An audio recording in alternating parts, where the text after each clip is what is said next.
Welcome, restless dreamer. You've just stepped into the shadows of sleep, where stories whisper and the darkness listens. I'm your guide tonight, your voice in the void, here to lead you gently into nightmares wrapped in lullabies. Before we begin, press like if you're brave enough, and subscribe for more midnight tales that blur the line between sleep and terror. Tell me in the comments, where are you watching from, and what hour has found you? I wasn't supposed to be driving through New Mexico. My original route had me cutting south from Denver straight to El Paso. But construction, a missed turn, and a dead phone battery had pushed me into unknown territory. When I saw the sign that read, Exit 13, Haven Ridge, gas, food, lodging, I figured it was fate. The tank was nearly empty, and my eyes were raw from 8 straight hours of desert sun. The off-ramp twisted hard, cutting between pale cliffs and thorny scrub. It felt forgotten. Old. The yellow dividing lines were faded, and no other vehicles passed me. Still, I told myself people lived here. People had to. After 5 minutes of winding road, a town appeared like a mirage. A gas station, a diner, a motel, and a church with no name. All of it tucked into the red rock like someone had carved out a secret. I pulled up to the gas station and shut off the engine. There was no music, no wind, not even bugs. Just a silence so thick it buzzed in my ears. The gas station door creaked when I opened it, and an old man behind the counter looked up from a paperback. His skin was the color of sandstone, and his eyes were foggy, unfocused. "You're not from around here," he said. It wasn't a question. I tried to joke. "That obvious?" He didn't smile. "People don't come to Haven Ridge by accident." I forced a chuckle. "Well, my phone died. I saw the exit and figured I'd stop for gas." He watched me, then slowly nodded toward the pump. "Cash only." I left a 20 on the counter and went back outside. While I filled up, I noticed something strange. The pump's numbers weren't moving. The gas smelled real. I could hear it filling the tank, but the digital display stayed frozen at 0. When I looked up, the old man was standing at the window, staring out at me, hand flat against the glass. I didn't stay to ask questions. After topping off, I hopped in the car and peeled out. I figured I'd stop at the diner next, maybe ask for directions, maybe charge my phone. But as I pulled into the lot, my headlights flashed across something that made my stomach tighten. There was a dark red SUV parked 2 spaces down. Same busted headlight, same dented bumper. I'd seen that car before, back in Colorado, then again in Pueblo, then just outside Santa Fe, always behind me, always turning when I turned. But this time it wasn't behind me. It had arrived first. I left the car running and stepped out slowly. The diner was lit inside, booths lined up along foggy windows, a few customers scattered about. But they weren't moving, not eating, not even talking. They all sat motionless, facing different directions, as if the moment I walked in had frozen them mid-thought. The waitress behind the counter finally looked up. "Coffee?" she asked. I hesitated. "Do you have a phone charger?" She frowned. "We don't get reception here." "That's not what I asked." She stared a little longer, then leaned down and plugged in a white cord. "USB-C, she said. "You can sit at the counter." I sat. My heart was still hammering, my brain trying to solve the math. How did that SUV keep finding me? And more importantly, why? 10 minutes later, my phone came back to life. No signal, no GPS, just one notification. A new message from an unknown number. "Don't go back to the road." That was it.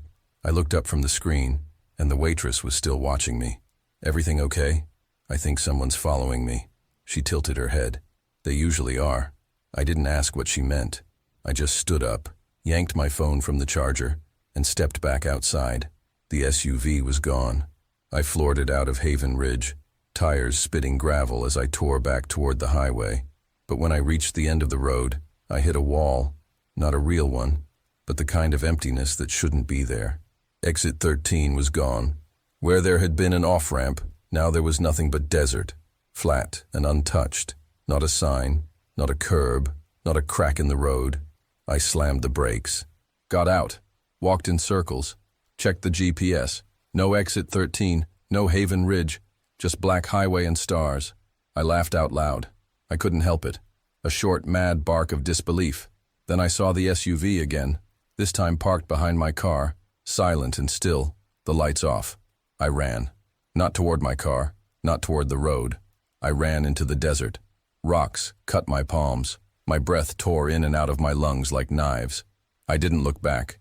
Not until I was 100 yards out, crouched behind a cluster of boulders. Only then did I peek. The SUV's door was open. Someone, a man, tall, thin, stood beside it. He didn't move, just looked in my direction, though I was sure he couldn't see me. He lifted something to his mouth. A radio, maybe. Then he turned and got back in. The SUV vanished. I mean literally vanished. No headlights, no engine, just gone like a light flicking off. I slept in the desert that night, curled between stones, too afraid to go back to the car. When the sun rose, I walked back to the highway. My car was still there. No SUV, no footprints, nothing, but the keys were gone. Instead, taped to the driver's door, was a photograph. It showed me, sleeping behind the boulders, face turned toward the camera, eyes closed. Someone had taken it while I was out there. I dropped the photo and vomited in the sand. I made it to the next gas station by hitchhiking with a trucker. I didn't tell him much, just said my car had been stolen. He laughed when I mentioned exit 13. Man, they took that ramp out years ago, he said. Too many accidents. People say it's cursed or something. I say it's just bad design. I didn't argue. I just watched the desert roll by and wondered who, or what, was still out there on that phantom road. 1 year later, I live in a small apartment now. I don't drive anymore. I don't even like walking alone at night. Sometimes I wake up and find dirt under my nails. Sometimes I get calls from blocked numbers, silent calls that go on for minutes. Last week I got an envelope in the mail. No return address, just a photo inside. This time, it was my apartment, taken from across the street, through the blinds. Underneath it, a note in sharp black ink. You left the road, but the road never left you. It happened during a quiet stretch in late April, the kind of lull between spring break chaos and the summer surge. I was working the closing shift at a 24-hour Walmart in a mid-sized Missouri town, just a stopover for people driving cross-country or kids home from college. Not exactly the kind of place you expect to find something off. But that week, something was off. My name's Jonah Fields. I was 26 at the time, fresh off a breakup, working night shifts just to keep my mind busy. The store always felt eerie after 11 p.m., the way the automatic doors sighed open to nothing, the buzzing lights overhead that flickered for no reason, and the quiet, the kind that pressed on your eardrums like a vacuum. Still, it was a job, and I liked the solitude, until the night I started hearing the cart. It was just after 1 a.m. I was stocking frozen pizzas in aisle 17 when I heard the faintest squeak, like rubber wheels turning. I paused, thinking it was a customer, but when I peeked around the corner, the store was empty. Nothing but rows of shelves and that white, humming light. Then came the click-click of the wheels. I walked slowly down the aisle. No one was there, but the sound was clearer now. A cart rolling, slowly, deliberately, across the linoleum floors. I checked the security monitors in the back, rewound a few minutes. Sure enough, there it was. A grainy black and white clip of a shopping cart moving on its own down aisle 7. No person, no shadow, just motion. I told myself it was wind, a slope in the floor, maybe a faulty wheel. But from that night on, the sound came back. Always after 1 a.m., always slow, always nearby. By the third night, I was watching the cameras like a hawk. I even stayed an extra hour off the clock just to catch it in real time. Sure enough, at 1:13 a.m., I saw the cart again, on screen, this time in housewares, gliding past the coffee makers. Still empty, still silent, no one pushing it. But here's what truly made my blood run cold. As it rolled, every fluorescent light above it turned off, one by one, trailing the cart like a shadow. I printed the frame and took it home. I didn't know why. Maybe proof for myself, or something to show the manager. But the next morning, when I looked again, the photo was blank. Just static lines where the cart had been. By the end of the week, I wasn't the only one hearing it. A new employee, Lisa, college sophomore, bright and bubbly, pulled me aside on her third overnight. "Do you hear that?" she whispered, eyes darting toward the pet food aisle. "The squeaking?" I nodded. "Yeah, every night." She looked pale. It stopped when I turned to look. Then, I swear I heard breathing. We filed a report, but management brushed it off. "Maybe you two just need more sleep," our supervisor laughed. "These overnights can mess with your head." But something was messing with our heads. Lisa quit 2 days later. Didn't even pick up her last paycheck. The following night, I was alone again. It was raining outside, wind howling through the automatic doors that wouldn't fully close. At exactly 1:13 a.m., the lights flickered, and the cart returned. Only this time, there was someone behind it. On the screen, a figure emerged from the shadows. Slender, unnaturally tall, wearing a long, outdated apron that dragged along the floor. The figure didn't walk. It glided. No footfalls, just movement. I leaned closer to the monitor, trying to make out the face, but the camera cut to static. I ran out to the aisle and found nothing, just the cart, resting at the end of the floor cleaner section, one wheel twitching like it was still in motion. The front of the cart was smeared with something dark. I called 911. When officers arrived, the cart was gone. Cameras wiped. Power to the system mysteriously rebooted. No trace. After that, I tried to quit. I handed in my 2-week notice and promised myself I'd never work another night shift again. But then, the dreams started. Each night I'd find myself inside the store.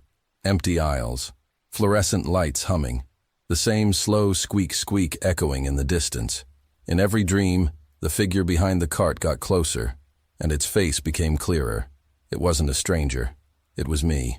I woke up screaming, drenched in sweat. I took a week off, stayed at my brother's place out of town, tried to reset, delete the job, move on. But then, I got a call. The new overnight guy, Thomas, had gone missing. Just didn't show up for his shift. His car still parked in the lot. Phone dead. No signs of struggle. Security footage? Corrupted. I drove back to town. Something deep inside me needed answers, or closure, or maybe just to face it. The manager let me review the tapes again. Nothing but static from midnight to 3 a.m., except one still frame, the only thing not wiped. It was the cart, parked in aisle 17. Inside it, Thomas's Walmart vest. No blood, no body, just the vest, neatly folded, and a slip of paper. I zoomed in. Next, day of reckoning. That night I returned, voluntarily. I walked through the front doors at 1 a.m. exactly. No uniform, no badge, just me, the hum of the lights, and the cart, already waiting at the end of aisle 7. I didn't run this time. I followed it. It led me through the store like a ghost tour, past greeting cards, candy, seasonal decor. Every aisle where it had appeared. I began to remember things I hadn't noticed before. The missing posters on the break room wall, the names no one seemed to ask about. I followed the cart to the back storage area, a door I'd always assumed was just for electrical. But it opened. Behind it, a narrow stairwell leading down. Concrete walls. No signs. Just the sound of the cart echoing in the dark. I descended. Slowly, each step heavier than the last. At the bottom, a room. Square. Cold. Industrial. Lit only by flickering overhead bulbs. And in the center, rows of carts. Dozens of them. Each with a Walmart vest inside. All labeled with names. Thomas. Lisa. Others I didn't recognize. I turned to leave, but the door was gone, replaced by rows of surveillance monitors, all showing me, walking down different aisles, in real time. I screamed, pounded the walls, but then a screen blinked, static, then a message, "You've seen too much."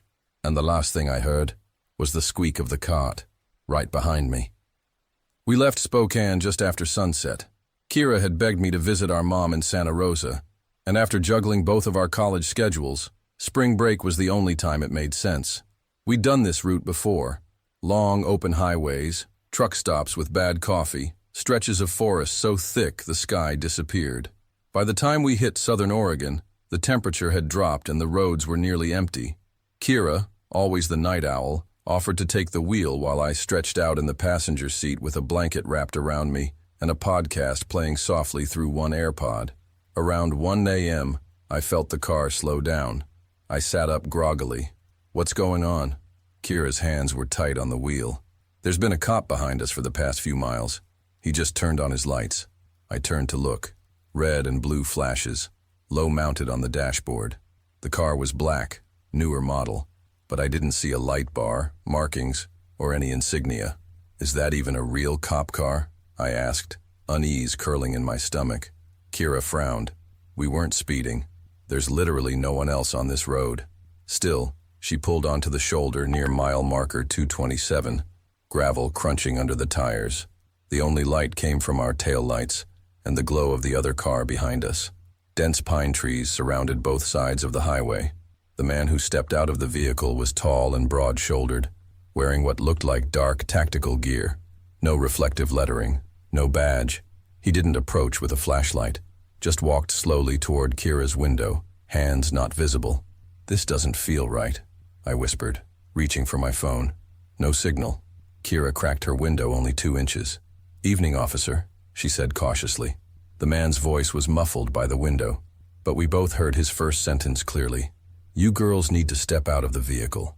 He didn't explain why we were pulled over, didn't ask for ID, just repeated his request, this time tapping the glass with something. Maybe a flashlight, maybe a weapon. Something cold slid down my spine. This wasn't normal. Do you have a badge number or ID? Kira asked, her voice surprisingly steady. He leaned in closer. Now. Suddenly, a pair of headlights appeared from up the road, approaching fast. The fake cop tensed. I saw it in his body language. He stepped back, slowly returned to his vehicle, and without a word, pulled away from our bumper and drove off into the trees along a gravel service road. The other car, a marked sheriff's SUV, pulled in behind us. A real deputy, uniformed and official, stepped out and approached. She asked if we were okay, and when we told her what happened, her face darkened. You girls need to come with me right now, she said. Leave your car parked here. We rode in tense silence for the next 10 minutes until we reached a ranger station tucked off the main road. Another deputy was already waiting on the radio. Kira and I were ushered inside, given hot coffee, and told to sit tight. It wasn't until almost 3 a.m. that the first deputy, her name was Deputy Ramona Greer, came back and sat across from us. His name is Joel Ellison, she said. He's not law enforcement. Never has been. She laid a file folder on the table. Inside were blurry stills from dash cams and gas station security footage. All of them showed the same man. Dark clothes, no ID, different cars. He's been posing as a cop across Oregon, Idaho, and Northern California for months. Always rural highways, always late-night drivers, mostly young women. My hands trembled around the coffee cup. Kira was pale. What happens when they get out of the car? Deputy Greer didn't answer. Instead, she slid another photo forward. It was taken during daylight. A small clearing off a forest road. A car like ours, doors wide open. A shoe in the dirt. A long streak of red. We suspect he's responsible for at least 2 disappearances. But he's smart.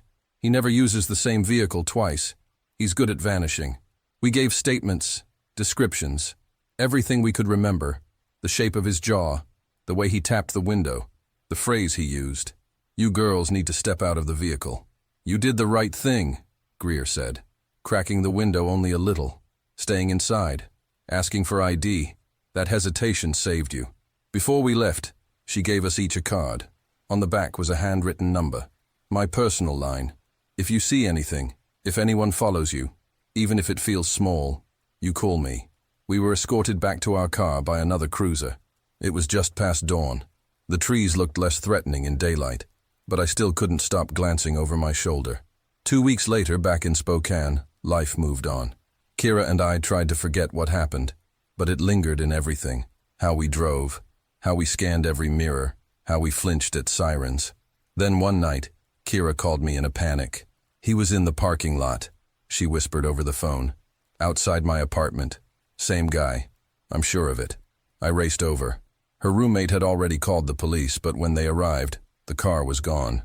Tire tracks led to the alley. We called Deputy Greer immediately. Within 2 days, she was in Spokane working with local police. She brought us to a precinct where we were shown updated photos from a new tip, a truck stop in Redding, California. Same man, different car, but the same scar on the jawline we hadn't noticed until the deputy zoomed in. Joel Ellison was now wanted in 4 states. 1 month later, they caught him. He tried to pull over a solo driver just outside Modesto, didn't realize she was an off-duty cop. A short pursuit ended with him crashing his car in a ditch. In the back seat, they found zip ties, a fake badge, and several burner phones with notes about potential targets. Our names were in one of them, along with photos of Kira walking to class. He's in custody now, facing charges of impersonating an officer, attempted kidnapping, and stalking. The prosecutor says more charges are coming. They're linking him to 2 missing persons cases from Nevada. The scar across his jaw. A failed abduction years ago. A woman fought back with a pocket knife. She survived. He didn't forget her. Kira changed apartments. I don't drive alone at night anymore. We both got dash cams and pepper spray. Deputy Greer still checks in every now and then. She says we were lucky. Sometimes I replay that moment on the highway. Mile marker 227. The soft thud of gravel as he approached. The way he said now, like he owned us. But the real thing that sticks in my mind, before he walked away, before the real deputy arrived, he smiled. It was supposed to be a routine drive. A long stretch of highway ran through the heart of Nevada, past quiet towns, shuttered gas stations, and desert nothingness. Nick Kahn, a 30-year-old mechanic, was heading back to Phoenix after dropping off his cousin in Boise. It was late, past 2 a.m., the kind of hour when even the stars seemed tired. He hadn't seen another car in over 30 minutes. His phone had lost signal long ago, and the road signs had grown sparse. He passed a rusted, leaning sign that read, Mile marker 117. Nothing unusual, until his headlights revealed it again 10 minutes later. Mile marker 117. Nick frowned. He hadn't turned. He hadn't slowed down. But the same crooked sign greeted him like a cruel déjà vu. Must have missed something, he muttered, slowing down. He pulled over, got out, and checked the map app on his phone. Still no signal. He held the phone above his head, waved it around. Nothing. The desert was deathly quiet, windless, and too still. He looked behind him. No lights, no taillights in the distance. Just dark, flat road stretching forever. Back in the car, he reset the trip odometer. He drove again. 5 miles, 10, 15, and there it was again. Mile marker 117. He pulled over fast, heart thudding. This wasn't GPS error. This wasn't missed turns. This was wrong. He stepped out and approached the sign. The numbers had been scratched into the metal like claws had done it. He reached out to touch it and froze. A child's shoe lay just beneath the sign, faded pink, covered in dust. Nick looked around, scanning the desert's blackness. "Hello?" he called out, but the sound seemed to vanish into nothing. Back in the car, Nick kept driving, now growing anxious. He whispered the Ayat al-Kursi under his breath, a habit his mother had taught him during fear. It helped calm the rising panic, even if the night swallowed it whole. At mile marker 117, the lights flickered on his dash. His car sputtered. No, come on," he groaned, tapping the steering wheel. The engine coughed, then died. Silence. He sat there, breath shallow. The only sound was the ticking of the cooling engine. He tried the key again. Nothing. The car was dead. Then, movement in the rearview mirror. A figure, tall and unmoving, stood by the road behind him. No face, no sound. Nick turned around. Nothing there. His hands trembled as he fumbled for his flashlight in the glove box. He stepped out, beam shaking. The road was empty, but the sign, the numbers had changed. Mile marker 118. He hadn't moved an inch. He turned to run back to the car, but the driver's door was now open. Nick hadn't left it like that. Something was inside. He crept toward the car and saw, just barely, the shape of someone in the back seat. Small, still. He yanked the door open. Empty. Only the child's shoe sat on the seat. He threw it out, slammed the door, and locked everything. He backed up the seat and sat breathing hard. He must have dozed off because he woke to tapping. 3 sharp taps. He opened his eyes. A little girl stood outside the window holding the shoe. Nick sat frozen. Her hair hung in front of her face, clothes torn and dusty. Her mouth didn't move, but a voice whispered in the car, "You're still here." Nick reached for the key, even though he knew the engine was dead. Click. The car started. He floored the gas, tires screeching into the night. The girl faded into the rear view, vanishing like smoke. He drove without thinking, gripping the wheel tight, whispering prayers, verses he could barely remember, just anything to drown out the fear. And then, Lights. Headlights coming toward him. Relief flooded him as a police cruiser slowed, then pulled a U-turn and parked behind him. A tall officer stepped out, his uniform faded, face obscured by a wide-brimmed hat. Nick rolled down the window. "Everything all right, sir?" the officer asked. "I think I'm lost," Nick stammered. "I've been stuck at mile marker 117. It keeps repeating. There was a girl. My car died. I don't know." The officer nodded slowly. "Step out for a second. Let's take a look." Nick obeyed, relief mixing with suspicion. Something felt off. The officer walked around the car, then peered inside. "She left something for you." Nick blinked. "Who?" The officer stepped aside. The child's shoe was back on the seat. "I threw that out." The officer tilted his head. "Did you now?" Nick looked closer. There was a name stitched into the shoe's sole in faded thread. Amani. His breath caught. That was his little sister's name. She had died in a house fire when he was 10. He hadn't spoken her name in years. He turned around. The officer was gone. Nick ran back to the car and drove blindly, not caring about signs anymore.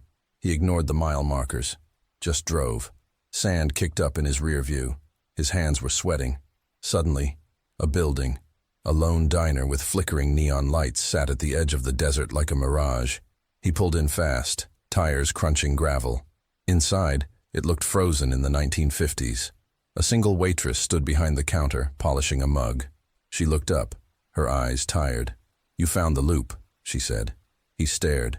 She nodded toward the booth. A man was sitting there, face buried in his hands. "You're not the first," she said. "And unless you figure it out, you won't be the last." Nick sat down. The man looked up. He was shaking. "I've been here for days," he said. "Or weeks. I don't know. That sign, it resets everything." Nick clenched his fists. "Why? What does it want?" The man shrugged. "Maybe it's not about what it wants. Maybe it's about what we buried. Regret, guilt, loss." Nick thought of Amani, of the night the fire broke out, and how he'd run, leaving her behind. He was only a child, but the guilt had never left. He stood suddenly. He knew what he had to do. Back in the car, he reached into the back seat and picked up the shoe.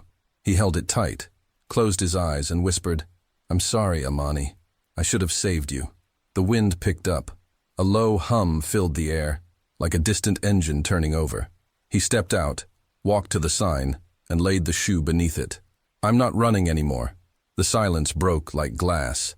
The wind roared. Dust blinded him. When it cleared, the sign read, "Mile marker 119. And then, the road ahead was different. He turned. Behind him, the endless dark loop was gone. Ahead, dawn was breaking. Nick never spoke of that night to anyone, but sometimes he drives back through Nevada, just once, to see the sign, mile marker 117. It's still there, but now it's rusted, half buried, and the numbers are almost unreadable. And he never drives past it at night, because some traps are made not of rope or chains, but of memory, and sometimes the only way out is through the truth.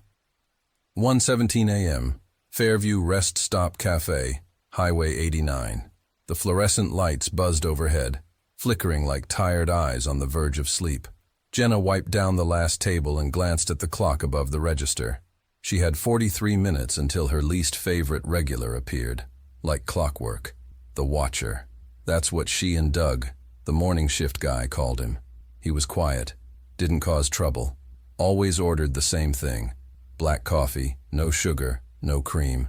Sat in booth 6, facing the back hallway that led to the storeroom, restrooms, and emergency exit.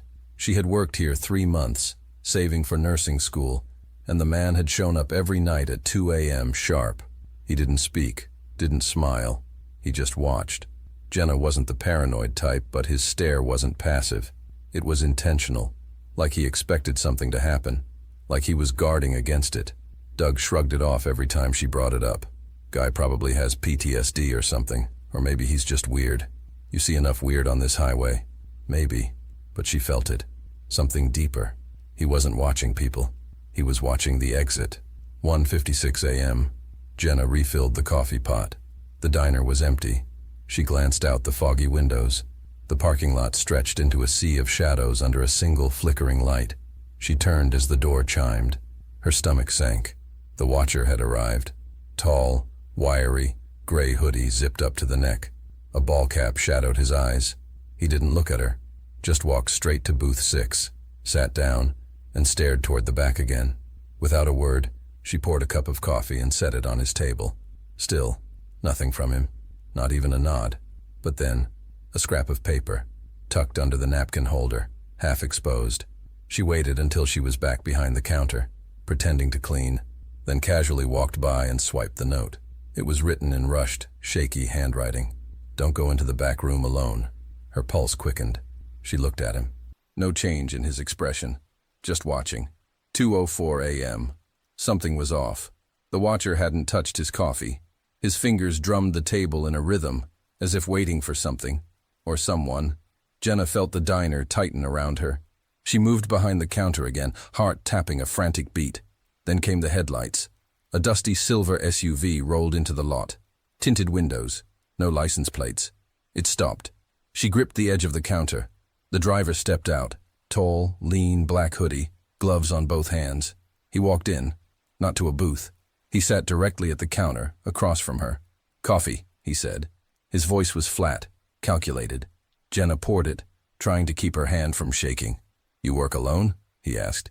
She forced a smile. "No, cook's in the back." He smiled slightly. "Didn't see another car." She blinked. There hadn't been one. He was watching. He stirred the coffee with his pinky, not a spoon. Then, he drank. Her gaze darted to booth 6. The watcher hadn't moved. But now, there was another note. She faked a trip to refill napkins. As she passed the table, she snatched it. "Tonight's the night. Don't go out back. Call for help." B. Who was B? Him? What did he know? Jenna pulled her phone. No signal. Typical for this part of the highway, but tonight, it felt like a noose. 2:19 a.m.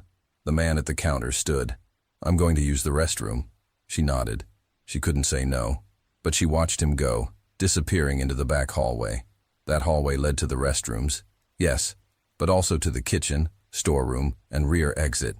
Jenna darted under the counter and grabbed the emergency key taped beneath the register. Then, the metal bat they kept for safety. She edged toward the back hallway, one foot quiet after the other. A crash. Then another. From the kitchen. She froze. Then came the voice, low and raspy, from beyond the freezer door. "You're smarter than most, but not fast enough." Jenna turned to run, and slammed into the watcher. He had appeared soundlessly in the hallway, but this time, he wasn't empty-handed. In his right hand, a knife. Clean. Not raised. Held like a shield rather than a weapon. Jenna stared at him, trembling. Why didn't you stop him?" His voice, when it came, was calm, tired. "Because I was waiting. He's not the first." Then he stepped past her, and into the kitchen. A second later, a scream. Sharp, muffled, then a thud. Nothing more. The watcher returned, eyes shadowed beneath the brim of his cap. His hands, now bloodied. "He would have hurt you." Jenna backed away. Who are you?" He was part of something. "I've been following them for a while. This place was next." She glanced at the bat in her hand. "Why me?" He said nothing, just laid the knife on the counter. Then added softly, "You were kind. You served him like anyone else. That matters more than you think." 3:12 a.m. Morning shift. Doug arrived, yawning. Found Jenna locked in the supply closet, shaking. She told him a man tried to rob the place. She blacked out. Doug called the police. They searched everything. No sign of struggle. No blood. No man. No SUV. No knife. Just one final note left at booth 6. "Trust your fear." Jay had been waiting years for this. 4 best friends. One summer. A beat-up silver van, 0 responsibilities, and the open road stretching west to the Pacific. Jay sat shotgun, feet up on the dash, watching the Nevada desert roll past in waves of golden nothing. Mia was driving, humming to a song only she knew. Serena napped in the back seat with her forehead against the glass, while Hector scribbled in a battered travel journal. It was day 4 of their spontaneous road trip. No hotels, just campsites. No itinerary, just instinct. Everything felt perfect, until the GPS beeped. Rerouting. Exit in 500 feet. Drift Road. Jay blinked. Drift Road. That wasn't on the map. Mia glanced at the screen. "It says it's a scenic detour." Saves us 30 minutes. Sketchy, Serena murmured without opening her eyes. Come on, Hector grinned. Live a little. The exit sign loomed, weather-beaten, rusted. Mia turned the wheel. They never saw another car again. At first it felt like any forgotten service road. Cracked pavement, tumbleweeds, scorched terrain.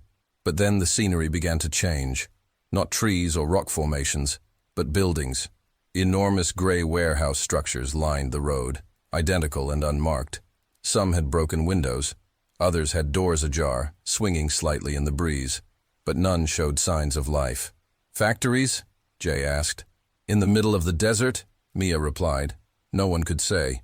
The GPS went blank, just a spinning wheel. And then the van sputtered. Mia slammed the brakes as the dashboard lights blinked, and the engine died with a wheeze. They coasted to a stop beside one of the massive buildings. Jay tried his phone. No signal. Hector laughed nervously. All right.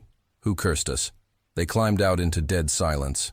No wind, no birds, just the faint hum of heat rising from the pavement. While Mia checked the engine, Jay wandered around the side of the van and froze. A white note was tucked under the windshield wiper. He pulled it free. It simply read, "You're almost home." His mouth went dry. Guys. He held it up. They all stared. Serena whispered, "What the hell does that mean?" Hector scanned the area. There's no one here. That wasn't there when we stopped. Jay felt it in his bones. Something was off. Not just with the road, with the space. They decided to walk. Maybe the van would cool off. Maybe they'd find help. They left it and walked down the road, past the buildings. But after 20 minutes, Serena stopped. Is it just me? Or are we going in circles? They turned. The van was gone. Not just the van. The road behind them was gone too. Jay spun around. That's not possible. Buildings surrounded them now, blocking the horizon. The sky looked wrong. Was it evening already? Mia muttered, "No, no, no," and started back the way they came, running. Jay chased her. They ran for what felt like an hour. They ended up exactly where they started. One of the warehouse doors creaked open. "I'm not going in there," Serena said immediately. But Hector was already walking toward it. "Maybe there's a phone inside."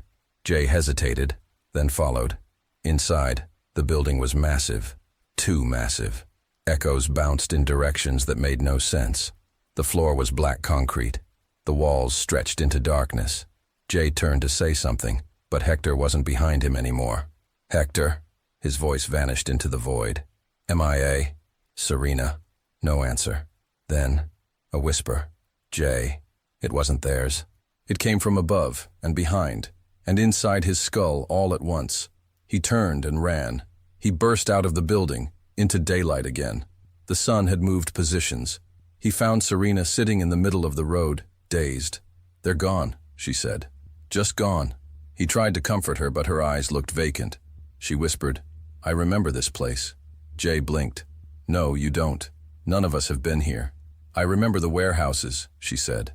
"The sign, the way the air tastes." "What are you talking about?" She looked at him and smiled, but it wasn't Serena's smile. He backed away. She didn't move, just stared, still smiling. Jay ran.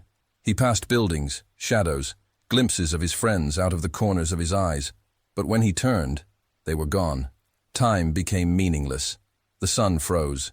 His watch ticked backward. Then, he saw the van. It was parked beside a building, just like before. He sprinted to it, yanked the door open, and climbed in.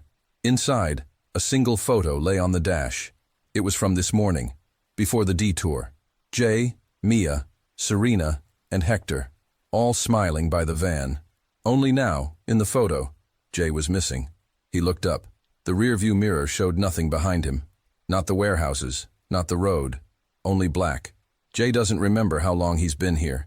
He doesn't sleep anymore. Sometimes he hears laughter. Sometimes, screams. Every now and then, someone else pulls off at exit 113, Drift Road. He tries to warn them, but they can't see him, just like he didn't see the man waving when they passed. What none of them knew was that Drift Road wasn't a place. It was a condition, a space between the real and the forgotten, a place that only takes those no one would miss, wanderers, drifters, kids without a return plan, a feeding ground. The road doesn't kill, It consumes. In the cracked phone left on the front seat of the van, there's only one photo. 4 friends, smiling, and behind them, just barely visible, a 5th figure, smiling too. We weren't supposed to be anywhere near Route 17. The trip was Lena's idea. One final ride together before we all drifted off to different cities and different lives. She'd planned the route carefully. A loop through Iowa's back roads, a few scenic stops, then back to Omaha before the weekend was over. But somewhere past Fairfield, the GPS blinked out. Jay thought it was just bad reception. I thought it was a bad omen. We drove on. Trees thickened along both sides of the road until it felt more like a tunnel than a highway. There were no cars, no houses, just an unending stretch of cracked pavement under a sky too dark for twilight. That's when Lena spotted the faded wooden sign. Kemper Station. Fuel, snacks, maps. The last part made us laugh. Maps. Who the hell still used paper maps? The place looked like a forgotten relic from the 1960s. One flickering light above the gas pump, a convenience store with barred windows, and an old red sedan parked lopsided in the gravel lot. The paint was peeling off the building. The sign buzzed and popped in the windless air. "I don't like this," I muttered as Jay opened his door. "Then stay in the car." He grinned, already heading inside. Lena and I followed. The store smelled like mothballs and mildew. Shelves were half empty, the candy wrappers brittle and sun-faded. There was a display of dusty sunglasses next to a rack of yellowing road maps. The cashier behind the counter didn't look up as we entered. He wore thick glasses, had skin like parchment, and a slow, wet breath that wheezed through his nose. "You kids headed west?" he asked without looking at us. "Trying to," Lena replied. "Our GPS cut out. Can we?" "Don't stay past midnight," he said, cutting her off. Silence. Jay chuckled. "Why? Vampires come out?" The man looked up then. His eyes were pale, almost white. "After 12, he said slowly. "The road takes what it wants." Lena laughed nervously. I didn't. I grabbed a water bottle from the fridge and turned to Jay. "Let's fuel up and get out." When we stepped outside, the sedan was gone. "What the hell?" Jay blinked. There wasn't a driver. Lena froze. Did you hear that?" It sounded like a voice, faint, high-pitched, like a child calling from far away. I turned toward the cornfields behind the station, but there was nothing there. Jay was already pumping gas when we noticed the sky. It had gone completely black. Not dark. Black. Like ink. No stars. No moon. No horizon. Lena checked her phone. Still no signal. We got back in the car. I glanced at the clock on the dashboard. 11:17 p.m. That's when we realized Jay was gone. The car door hung open. The gas nozzle lay on the ground. There was no sound. Not even insects. We screamed his name and circled the building. The man inside the store didn't react. He was just gone. Like Jay had never existed. Then Lena found the tire tracks. Deep, fresh, leading into the cornfield. But no vehicle had made them. They just started at the edge of the lot and vanished between the stalks. "Something's wrong with this place," she whispered. We tried to leave. I swear we followed the road back the way we came. We even passed that old Kemper Station sign again. But 20 minutes later, we were back in the lot, right back where we started. The clock now read 11:43 p.m. Lena was crying. I couldn't blame her. I felt like we were losing time, like we were being pulled into something. "Drive faster," she begged. "Try a different road, any road." So I did. I turned off Route 17 and onto a narrow gravel road. Trees loomed on both sides. The car bounced. Something hit the windshield. I thought it was a bird until I saw the handprint. Smeared. Bloody. Lena screamed. Figures began to appear in the cornfields. Pale faces, unmoving, watching. They didn't step onto the road, just hovered at the edges of the world, like ghosts tethered to the rows. Then the engine sputtered. Gas. Gone. We had just filled it. We coasted to a stop near a clearing. The car was dead. My heart was racing, hands trembling. Lena refused to get out. The clock on the dash blinked once. Then again. Then it changed. 12 hours a.m. The field groaned. That's the only way I can describe it. The air pulsed. The corn rippled inward. bending like something massive was moving beneath the soil. I heard Jay's voice. It came from the clearing. He was calling for help. I ran, pushing through the stalks, ignoring Lena's screams behind me. The path twisted unnaturally, but I followed the voice until I found the clearing, and him. Jay stood there, motionless, his back to me. "Jay," I whispered. He turned. His eyes were gone, black holes weeping blood. His mouth opened too wide, far too wide, and then he whispered, "You brought it with you." The earth cracked open. Something rose, something tall, robed in shadows, with antlers like broken branches and fingers too long for a man. Its face was a mask of bone. Around its feet were bones, scraps of clothing, old IDs, and dried blood. Jay vanished, just blinked out of existence. I ran. When I reached the car, Lena was gone. The door was open, the seat still warm. No footprints, no screams, just silence. I woke up in a ditch. It was daylight. A trucker found me walking barefoot along Highway 2, 30 miles south of where we'd last turned. My phone was in my pocket. Full bars, full battery. The car was never recovered. Neither were Lena or Jay. I told the police everything. They found the old Kemper station, but it had been boarded up for over 20 years. No clock, no power, no records, but the gas pump had been used. Recently, and the tire tracks, they found those too, leading straight into a field that hadn't been plowed in decades. I don't drive anymore. I moved to the city, got therapy, new job, new life. But sometimes, late at night, I hear voices on the radio.